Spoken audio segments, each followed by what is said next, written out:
this is the most important and crucial period of your lives, for what you do now and what you decide now at this age may well determine which way your life shall go. And the question is whether you have a proper, a solid, and a sound blueprint. And I want to suggest some of the things that should be in your life's blueprint. Number one in your life's blueprint should be a deep belief in your own dignity, your own worth, and your own somebodyness. Don't allow anybody to make you feel that you are nobody. Always feel that you count. Always feel that you have worth. And always feel that your life has ultimate.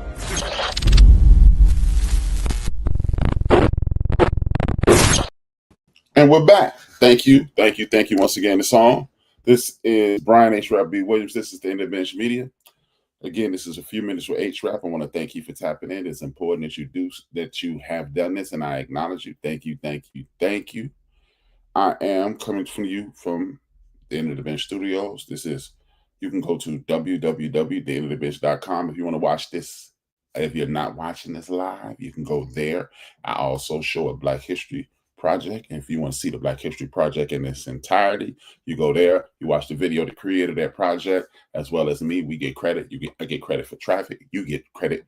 I thank you for doing what you've done. I want to thank my parents, Dolores and John. This is a program called A Few Minutes with HRap. Dolores and John. Dolores and John created me. I created this. If it wasn't for Dolores and John, you'd be doing something else with your valuable time. Thank you for tapping in.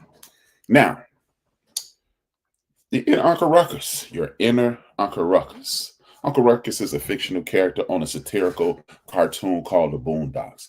And this man was filled with self-hate. A lot of people don't even realize they have self-hate, and a lot of people don't even realize what they're doing with said hate because they think they're doing something, they're participating for the better good. But in a lot of cases, what you're doing is just regurgitating negativity and force it upon someone else because you think they should act the way you perceive it.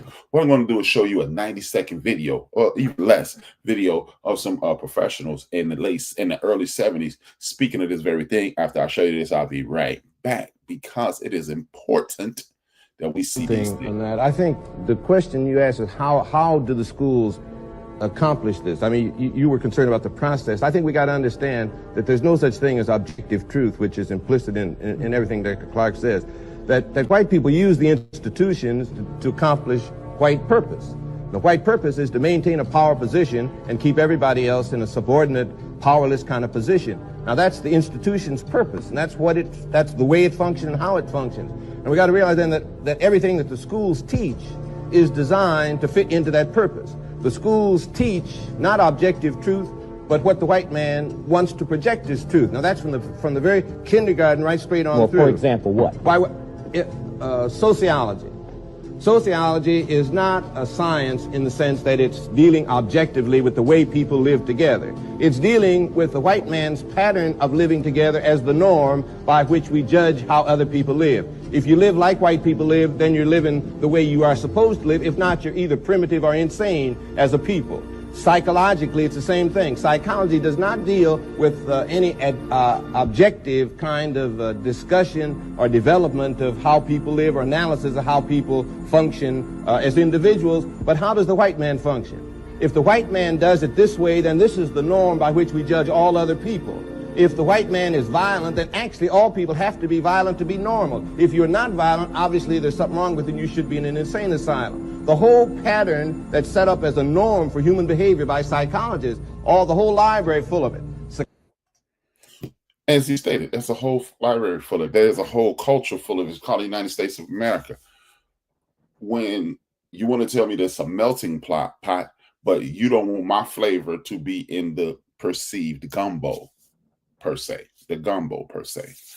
So this is why I'm doing this. And a lot of that, when you don't align yourself with the status quo, you're received as wrong. You're perceived as someone who is stepping out of the way. You get labels like rebel, renegade. You get things like, what is it, militant, and things of that nature. So when you have these titles thrust upon you, you will shrink who you are. And when you shrink who you are, you'll raise those other standards. And when you raise those other standards, what you're doing is actually hating yourself, hating who you are. You know, things like country ass dude, you know, you a Bama. What's wrong with being a Bama? What's wrong with being from Alabama? You don't have a problem with me being from Alabama, from the Crimson Tide, run up and down that football field. But if I speak in a certain way, if I dress in a certain way, you look down upon me because the outer culture will say that's not acceptable. And to be perfectly honest with you,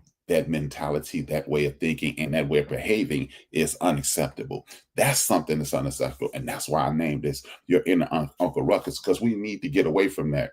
Because if you notice, just take a second out of your life. If you of a certain age, and 85% of the people per the stats are of that age that pay attention to this program. Thank you. Tapping in. I need you to hit that like, hit that share, tell a friend to tap in. It is greatly appreciated.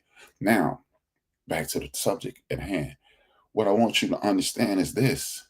Why is it that the further we get away from our ancestor and our culture and our natural culture, which is embedded in the South, whether it be the Southeast with the Gullah Geechee, whether it be the Florida people who were interacting with the Seminoles, you'll see in the videos that we've been here thousands of years before anybody ever discovered this portion of the world. This used to be, if you don't, again, I always offer you the ability to challenge anything I say, because what I want you to do is look up Turtle Island and see what you get. Turtle, like the land and sea mammal, island. But this is what I want you to understand. The further we get away from Alabama, Georgia, Mississippi, Louisiana, even Texas, the further we get away from the traditions of yes, ma'am, no, ma'am, respecting our elders, embracing our elders, uplifting our elders. Because if you're not uplifting your elders, you're already doing it wrong. You know, we as a community, I don't know if we still do, but at one point we took pride in taking care of our elders. No, you are not. Even if you had the finances to do it, you are not going into a home. You may have an assistant come in, but you will not be in a home, because the people in the home will not take care of you the way we can. But the further we get away from the South, the further we get away from those traditions of embracing our elders and acting love and pouring into the people who pour into us. If you ever seen the television series from the late 70s called Roots, what did Kunta Kinte do with his daughter Kizzy? He lifted her up to the sky. So once they get to that age, we must lift them up. And the further we get away from the South, the further we lose those traditions. Oh, I don't eat that kind of food. I've even heard people say slave food. Now you may not choose to eat certain meats, but there's nothing enslaved about rice, because our sisters put that rice in their heads and came over here, literally braided into their heads and brought it over here. They captured and enslaved agricultural geniuses. That's why you have collard greens.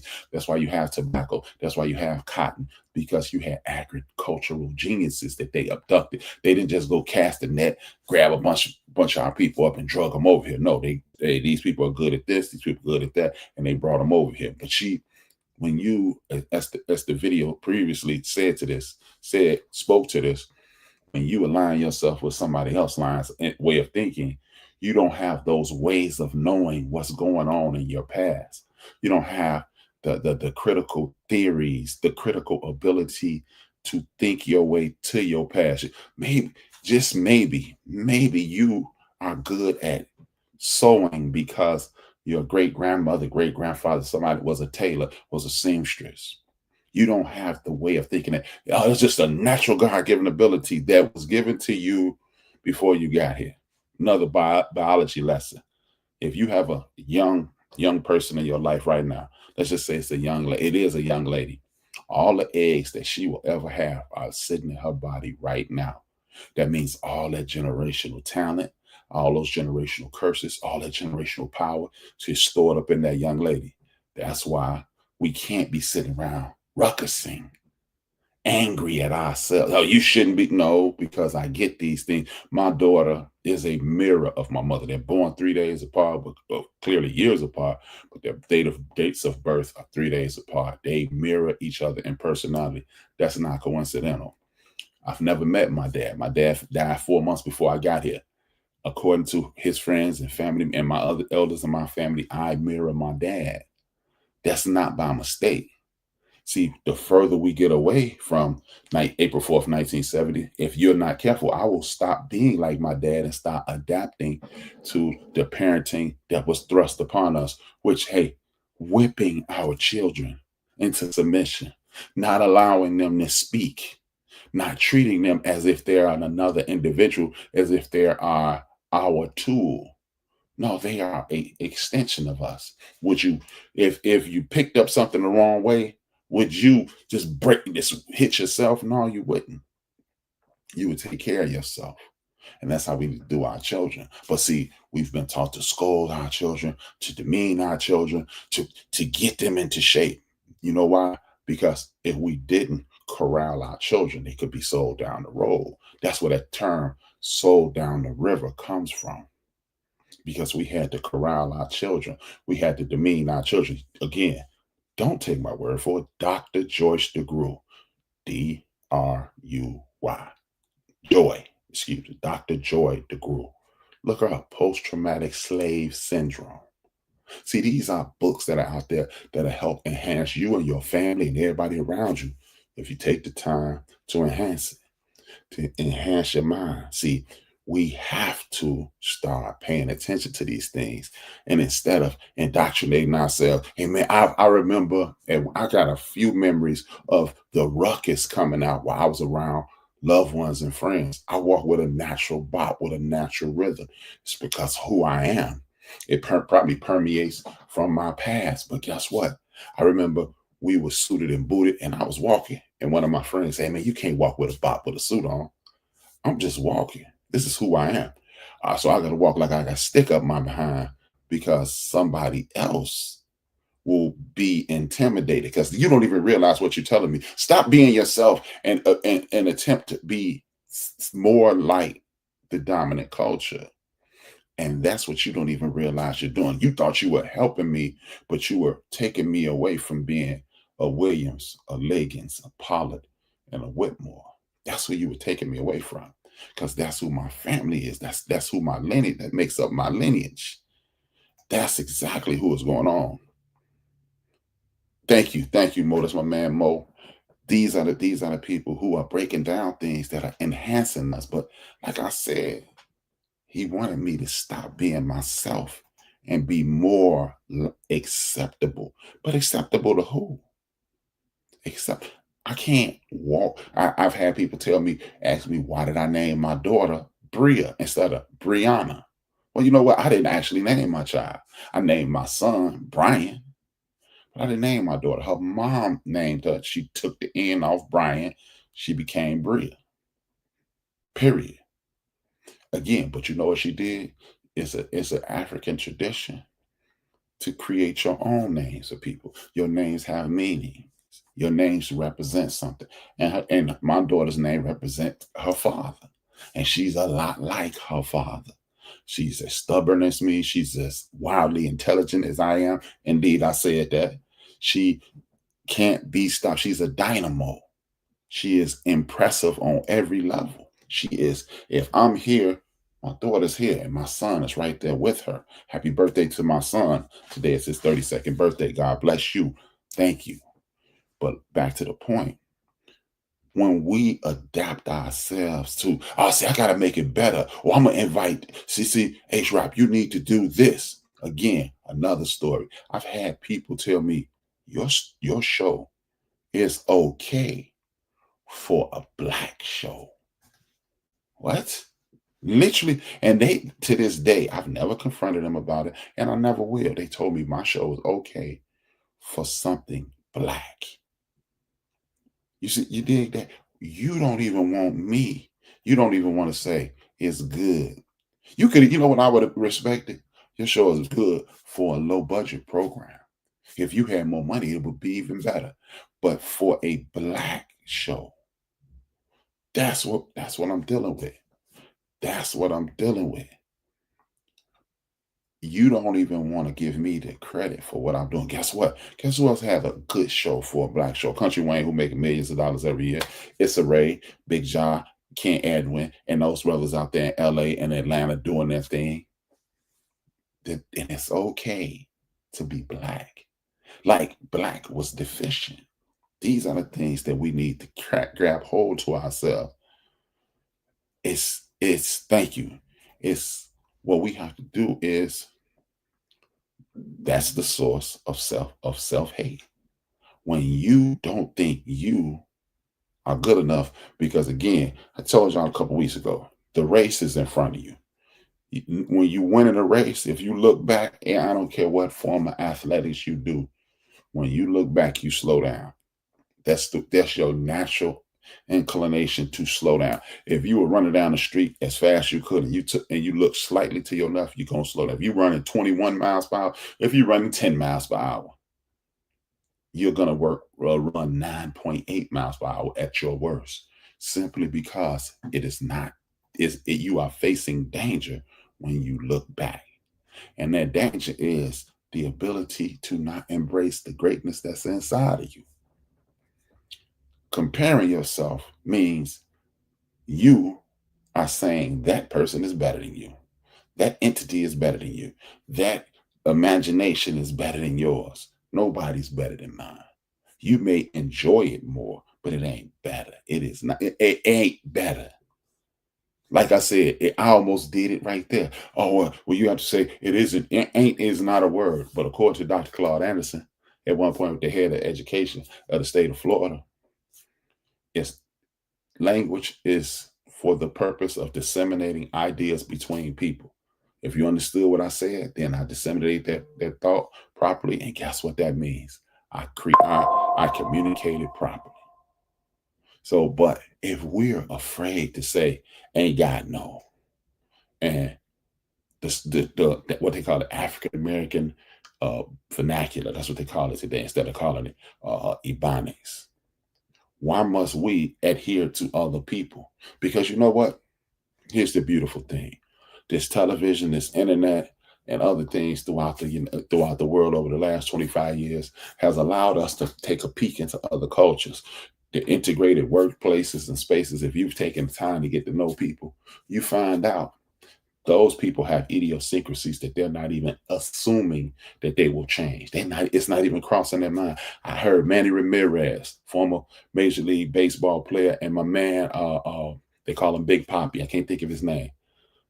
They asked why don't they interact with Alex Rodriguez as much as they used to. And the first thing they said was he lost his accent. Meaning, you're trying to assimilate to something else. You see other cultures, like a lot of people try to compare us to other cultures. Again, looking to your left and looking to your right, not looking in front of you and not looking what's inside of you, because they understood your accent represents who you are and where you're from.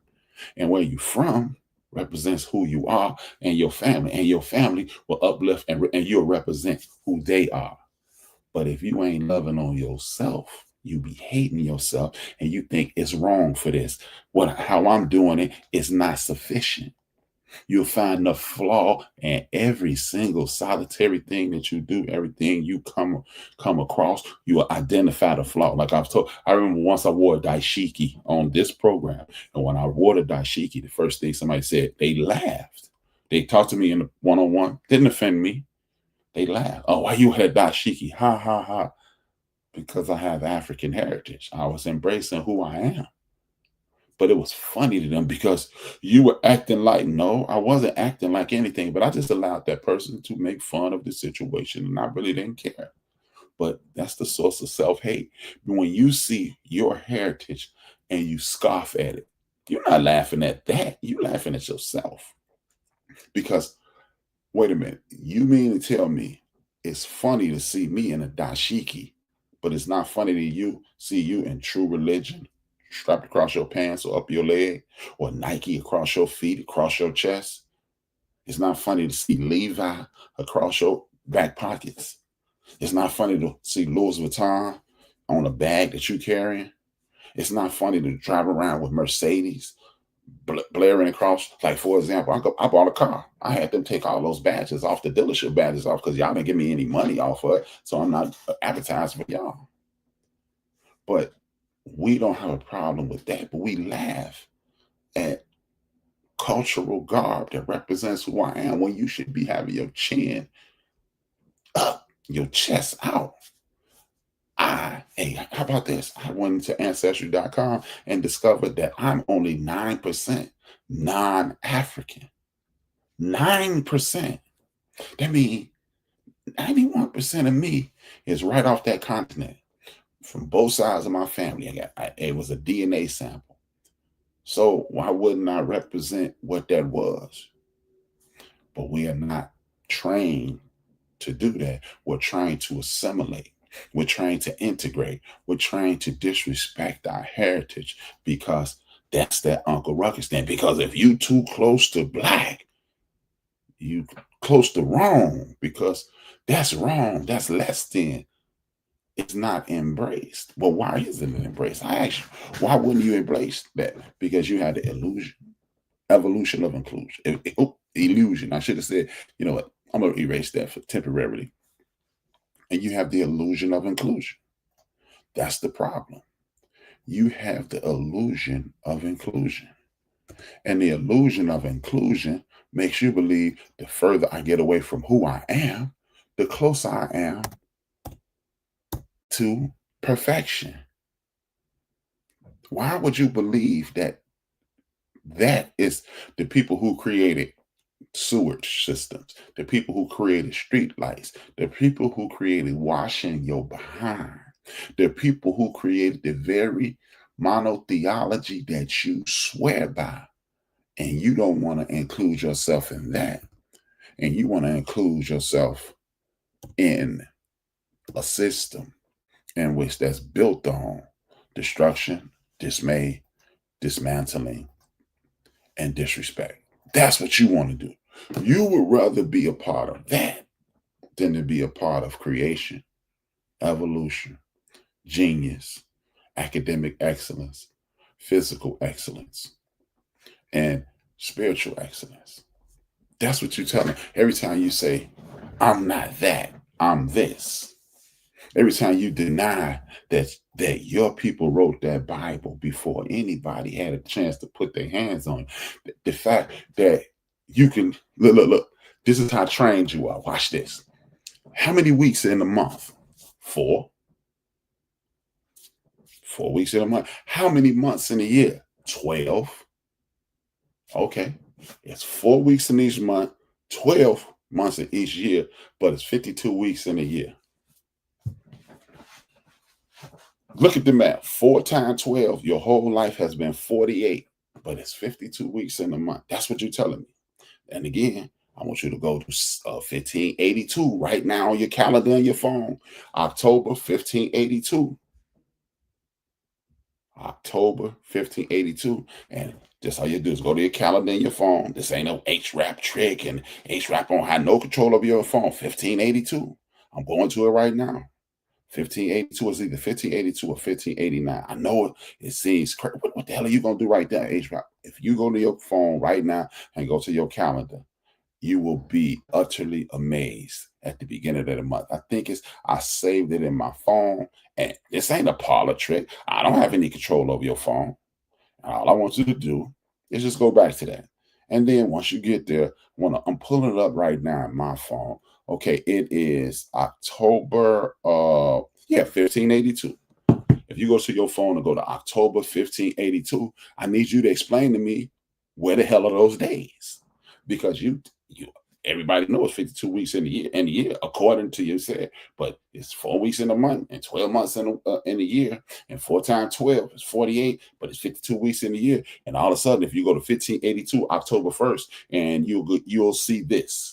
I'll tell you what you'll see. You'll see the 1st, the 2nd, the 3rd, the 4th, the 15th, the 16th, the 17th, the 18th, the 19th, the 20th. Where the hell are those weeks? That's why if you are truly true to your culture, and you go back to Ethiopia, and you go to Ethiopia, Google Ethiopia. What year is it in Ethiopia? What is the actual year in Ethiopia? And you'll find out in Ethiopia, according to their traditional calendar, it's 2017. But you want to be included into whatever foolishness that's going on. For another example, you want the illusion of inclusion, because including yourself in the system makes you righteous. And being righteous is what you want to be, because being righteous is exactly where we need to be, right? Okay. Something else I want to know. If we're just going to go with nature, just nature. This is how you get rid of the Uncle Ruckus out of your system, because you realize how powerful you are. And then when you realize how powerful you are, you stop trying to be like and start trying to be.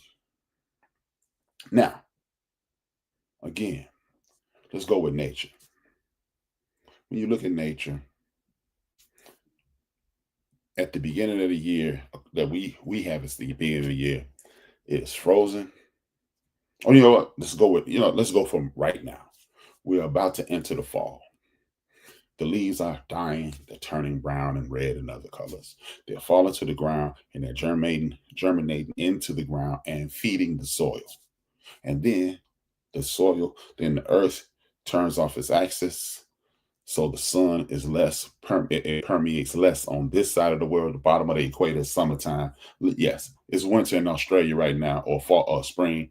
It's about to be summer and winter up here. I mean, fall and winter up here.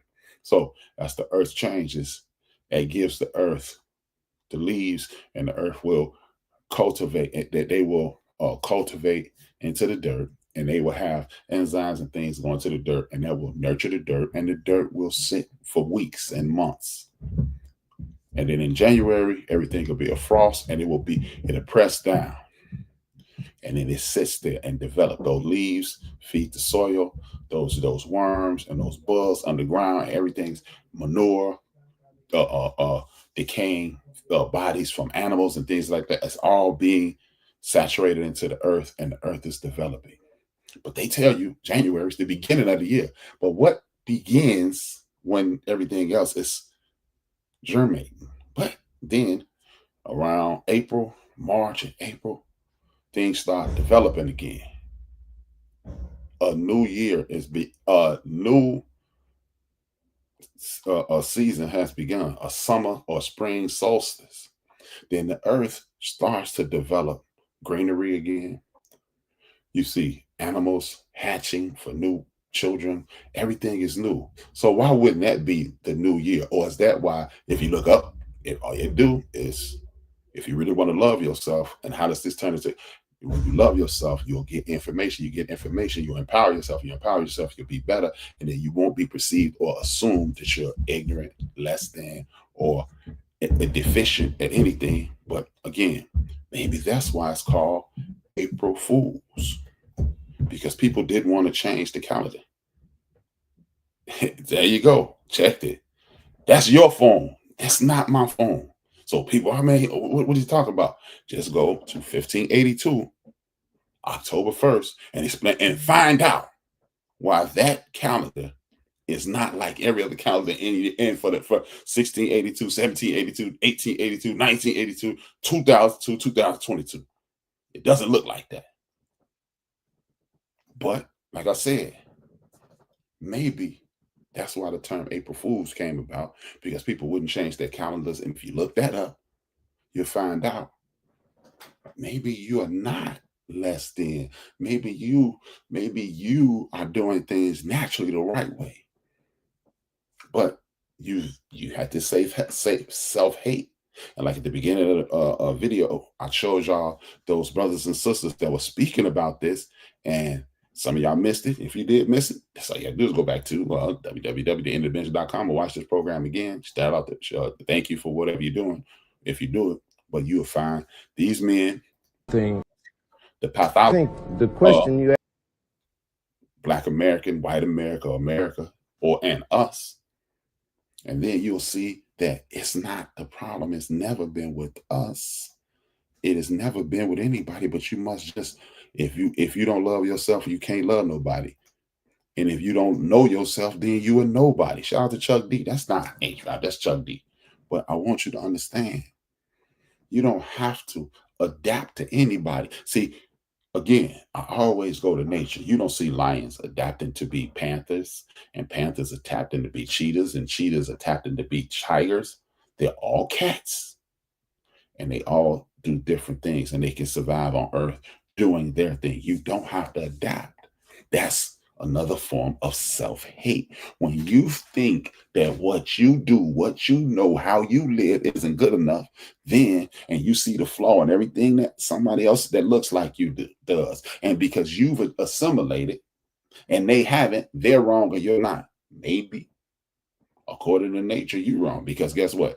I don't see gorillas acting like chimpanzees. I don't see chimpanzees acting like baboons. I don't see baboons acting like spider monkeys, but they're all primates. You see what I'm saying? It's an African proverb. You can leave a piece of wood in the ocean or in a river for 10,000 years. It's not going to turn into an alligator. It's going to be a piece of wood. See, we have to understand these things. We must understand who we are, what we up against. Because while you're trying to be like somebody, I'm going to show you in a second what you're actually trying to be like. This is what you're trying to be like. I'll be back shortly. And then you tell me if that's what you want to be like.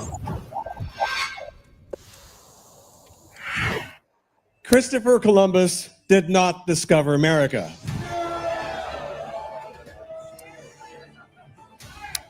Exactly. I mean, never mind the question of like how you can discover a place where the inhabitants are watching you arrive from the shore. They weren't wearing pants. Is that what somebody said? I like that. Blacks as we know them are as old as time, and their existence in the civilized world could be traced down to the very early centuries, even before the coming of Christ. Going forward, the conventional history reports that Christopher Columbus discovered America in 1492. And the same history also says that the first black people to arrive America were enslaved Africans brought by Portuguese and Spanish traders in the early 16th century through the transatlantic slave trade. Well, none of these claims are true. We've been fooled all these while, as always has been the case. Interestingly, recent research has proven that some black people had been in America for more than 1,000 years before Columbus ever stepped foot in. Over 8,000 men have permanently broken free from the P word by watching one single video training that you can actually watch by clicking the link below. But I want to give you 2 reasons why you should not watch that video right now. Number 1 is it's going to start a journey into arguably the hard into the American continent. In fact, there is strong evidence pointing to the fact. What is the main idea in your book, They Came Before Columbus? The main idea in my book is to show that early America before the coming of Columbus, was a far more complex society than people imagined, and that it involved Africans. Africans came in here. They came in on several occasions. Sometimes these were accidents. Sometimes they were on purpose, and that they had an influence, an actual impact, an influence upon the formation of certain American civilization. So why would you take away from who you are to adapt to something else? Why would you stop being who you are to be a part of another nation that isn't even sufficiently who you are? See, this is why when you see people say, hey, we will never be, it is wrong for us. You need to be, this is what our problem is. We need to be acting like us.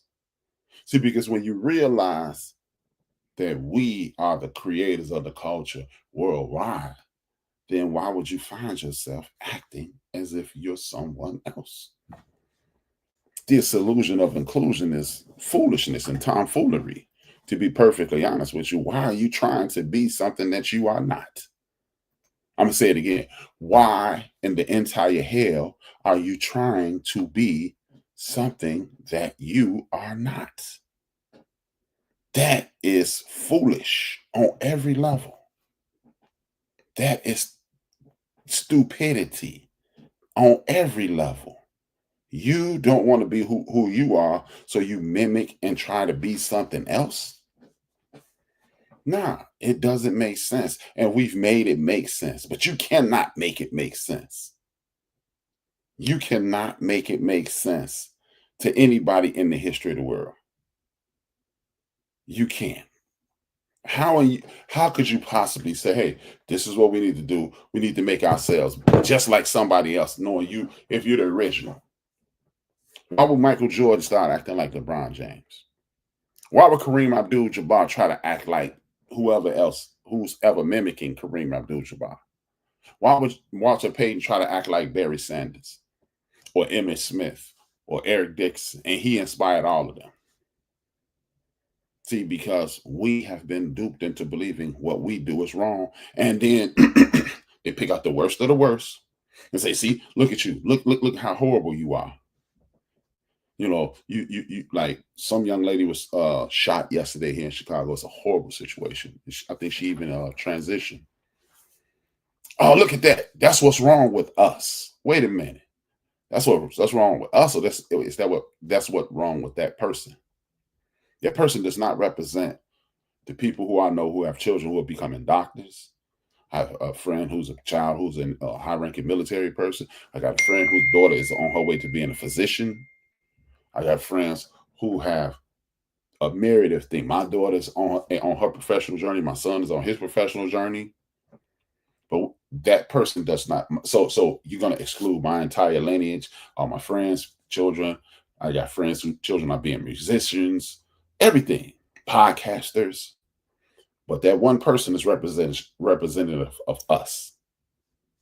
And that's where you want to hang your hat. We're not going to say I'm Jasmine Crockett. No, not Jasmine Crockett or Cory Booker or Barack Hussein Obama or Michelle Obama or hell, Reverend Meeks or Pastor Jeremiah Wright or all these people in our community who are making differences and making moves and making things happen.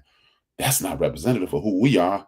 You're going to find the worst person in the world doing the most nefarious, participating in the most nefarious activities that we can come up with. And then, bam, that's who we are.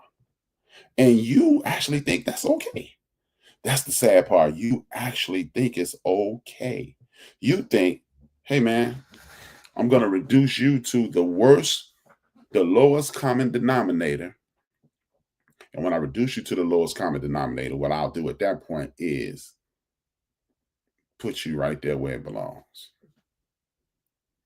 Make it make sense to me, brothers and sisters, ladies, gentlemen, haters, and bitter friends. Make it make sense. Why would you take on that? Why would you take on that? What you need to be doing is taking on foundational pride. What you need to be doing is taking your behind down south. What you need to be doing is interacting with the elders and uplifting the elders and getting all the information from your family that you can, your elders, the good ones, of course, because we don't need nobody telling lies, and then inculcating our mind into white pathology. And if you want to do that, that's cool, but just don't try to enforce it on me. The people who find flaws in everything that somebody looks like, oh, well, he used that word wrong, or he said this, he said that wrong. He doesn't enunciate. You missed the whole message because he didn't say it the way you were taught that you should say it. Man, like, our good brother Cedric Entertainer. It's not a knock against it. I love Cedric Entertainer. Every chance I get to see him, I go see him on every television. I love his television show. I don't have nothing bad to say about Cedric Entertainer, but this is a joke that he has. And he was talking about when he went to the South and visited his cousins, and they speak fast, and you can't really understand it. He said, one of the guys said, hey, man, you ain't have to call me by name. You can call me Bominicious. And Sid went around calling the man Bominicious for a week. And one of his cousins said, what are you saying? He said, man, he told me to call him Bominicious. He said, no, he told you to call him by his initials. But you know what? If Sid would have been around the people a little more, he'd interacted and inculcated himself and ingratiated himself into the South a little more, it'd have been a second language to him. I heard my man Killer Mike and Charlemagne was Lawrence McKelvey, Leonard McKelvey, Charlemagne from the Breakfast Club. I'm not gonna call him that other thing. They were talking about the Gullah Geechee people that say, I'll box you in your mouth. And if you don't know what that means, but guess what? Here's the beauty in being us. I will box you in your mouth. It don't take a whole lot to figure that out. First, you're gonna see the energy. You're gonna know what interactive you're gonna use what we call in academia context clues. You said something a little to the left or to the right if you're left-handed like me. You said something out of the way. Say it again, I'll box you in your mouth. I know exactly. I've never heard the term. I heard Killer Mike and Lawrence, was it Leonard McKelvey use it. Y'all know him as Charlemagne. And I said, oh, that means I'm going to punch in your mouth. See, we got foundational pride. Like the example I've used with our sisters. And it comes from a Kendrick Lamar song. It's funny how a bunch of women took a piece from a Kendrick Lamar song and they attached it to black women. They attached it to black culture. You say something to a woman, a group of women in the room, you make a strong point, they're going to say that part. You don't see a bunch of dudes saying that, but women have adapted that as their own. I'm giving. That's a woman thing. A bunch of women ain't had no meeting on no Zoom call. We go, okay, we're going to start using I'm giving. That's our foundational pride because we have our own language, our own way to communicate. We have our own way of doing things. And if we just get to that, then we'll get rid of that. We don't need that because everything we do is dope. I was going to say great, but I'm going to say dope because that's our thing. You know what? Dope, intoxicating, uplifting. I'm going to get high. It's going to make me feel good because we're dope. But see, when you hear dope, oh man, why are you going to use dope? Dope is negative to you, to everybody on the outside, but you know what it means. I remember before my mom passed, she used to do this every year. She'd throw this cookout for all my friends and their children. She'd make a big cookout, invite all the young people there. And when you invite all the young people there, what you would get is a bunch of young people, a bunch of elders, and she would hand out book bags and give them food and make sure they going off to school feeling good about themselves. She heard me say one time, about 2 weeks before one of them, I was talking to one of my partners on the phone, and I said, see, partner. I didn't say partner. I said one of my partners. Talking to one of my partners on the phone. I said, I'm at my mama's, you dig. And she said, well, what is it you dig? And I said, it's just a sit, party or whatever. From that point on, she renamed that cookout, and that's your dig. That's the beautiful part of it. That's the beautiful part. Hey, there you go. Thank you. See, never been. I didn't know that, but hey, you piss off a Jamaican, as Sister Mocha said, you're going to get boxed in your mouth too. This is our culture. This is who we are. We don't have to adapt to other people. People need to adapt to us. You don't understand why you don't have to adapt to other people. When our people were enslaved, they would sing songs. And those songs spoke about freedom. And those freedoms help our people get to freedom. Those freedom songs helped our people get to freedom. And when you help your people get to freedom, you emancipate a whole nation. When you emancipate a whole nation, we don't have to adapt to anything. You see that? You got people in South Carolina, the Gullah Geechee people saying, box in your mouth. You got people from another country, all the way on another hour, 12, 15, 2,000 miles away, saying the same thing. Like I told y'all a couple of weeks ago, you have this word, Mita. I think it's Mita. Don't take my word for this. It's Costa Rican, and it means my little friend. And you use it when your mother or father is no longer with the other parent and another suitor is coming around, and they say, my little friend. That's my mama little friend. That's my dad little friend. Now, a lot of us ain't been to Costa Rica, but you bring that right back to Illinois, California, North and South Carolina, Florida, Miami, Texas, Wisconsin, wherever you are. You got black people, your mother or your father's new suitor. That's my mama little friend. That's my dad little friend. You ain't been to Costa Rica, but again, that's that foundational pride. You understand who you are, where you are, and the foundation of who you are, and you don't have to change for anybody. You don't have to change your accent. I knew a person from Trinidad and Tobago. She erased her entire accent. So I'm like, hold it, wait a minute. you have an accent. Her children was like, yeah, my mama, when she get mad, she literally told me, no, I get rid of it because I want to fit in. But no, that's what's beautiful about you. Why would you stop being you to assimilate to something that is not you? Uncle Ruckus. That ruckus inside in your inner ruckus. We have to end these things, man. It ain't nothing wrong with, you know what I mean? That's, hey, you may hate, despise, dislike, disassociate, or whatever you want to people in New York, but the urban people in New York, you listen to those MCs that are world famous, and you listen to the people from the streets, it's what up, son, what up, God, this, that. They are embracing who they are. Now, guess what? Imagine. And you know what? One thing else I like about the New York cats, they embrace that they from South and North Carolina. They embrace they're from all over the South, and they came up. Some of them remigrated. But they embrace who they are. They embrace that foundation of who we are.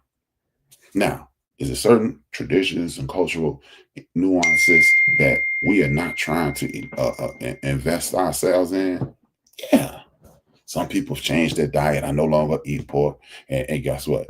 Your Bible tells you shouldn't be eating pork. Actually, you know, you love God. I love God, and God told me not to do this, and God told me not to do that. And guess what? You shouldn't be doing it. And other people, they read from the New Testament and they change their diet. But guess what? We all believe in a higher being. That's a foundational black thing. We all, Most High, Jehovah Jireh, Allah, God, the essence, or whatever you call it. That's us. Embrace that. Because once you embrace the Creator, you'll empower yourself. You empower yourself. You won't have to be subservient to anybody or anything in the history of this earth. And that's the beauty in being you and I. We don't have to adjust to anybody or anything anywhere. All we have to do is be ourselves. And then you won't have to be living like this. And you be living like this. And you be living like Martin King. And you be living like your mother.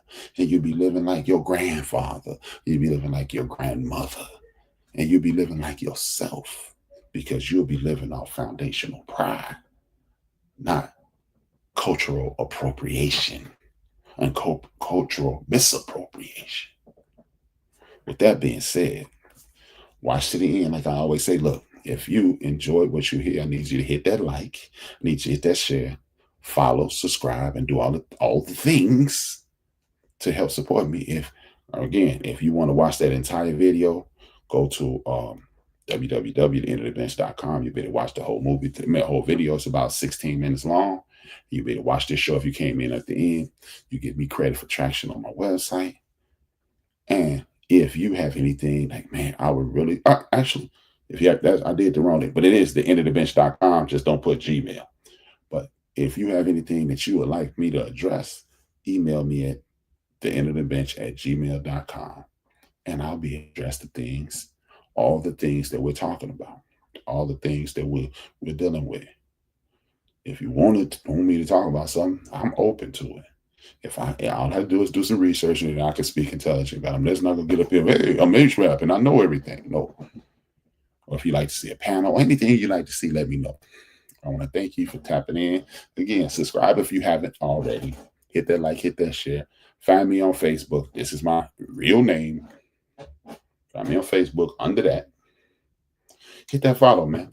Help you, man. Come up. Smitty on the come up. With that being said, I want to thank you for tapping in. Hit that like, hit that share. Tell a friend to tell a friend to tap in. Watch to the end. It is something at the end of this video that you really need to see. 2 fingers, 1 word.